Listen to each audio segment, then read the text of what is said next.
কিছু আজকে দেওয়া হবে।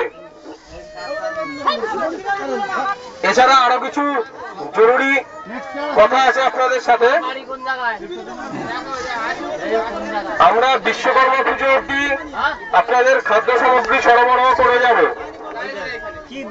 বিশ্বকর্মা পুজো অবধি আপনাদের খাদ্য সামগ্রী সরবরাহ করে যাব, কিন্তু তারপর আমাদের পরিকল্পনা অন্যরকম আছে।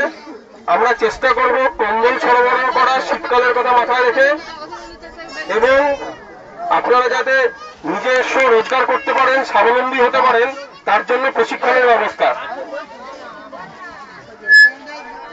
লাহিড়ীপুর, বিধান কলোনি, চরঘেরি, শান্তিগাছি, পরশমণি, এই 5টি গ্রামের প্রত্যেকটি গ্রাম থেকে 5 জন করে পুরুষ মানুষ নেওয়া হবে স্বেচ্ছাসেবী হিসাবে।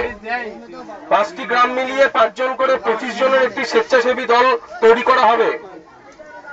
এই স্বেচ্ছাসেবী দল যাতে বিভিন্ন ব্যাপারে জল এবং চাষ এই ব্যাপারে প্রশিক্ষণ নিতে পারে, তার ব্যবস্থা আমরা করব।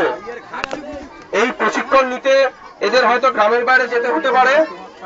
সেই প্রশিক্ষণ নিয়ে এসে এরা গ্রামের বাকি সবাইকে জল এবং চাষের ব্যাপারে প্রশিক্ষণ দেবে, যাতে গ্রামের সব লোক জল এবং চাষের ব্যাপারে যে প্রশিক্ষণ দেওয়া হবে তার উপকারিতা পায়। যারা এই 5টি গ্রাম থেকে স্বেচ্ছাসেবী হতে ইচ্ছুক তারা সবাই দয়া করে আজকের মধ্যে দীপঙ্করের কাছে এসে নাম লেখাবেন। দরকার, এটা খুব দরকার, এটা অত্যন্ত প্রয়োজনীয়। আপনাদের এই প্রশিক্ষণ আপনাদের ভবিষ্যতের যাতে আপনারা স্বাবলম্বী হতে পারেন সেই ব্যাপারে সহায়তা করবে।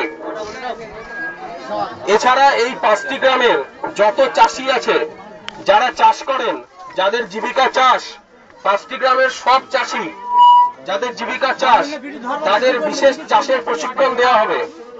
প্রশিক্ষণ দিতে গ্রামের লোক যাবে, প্রত্যেকটি গ্রামের লোক যাবে।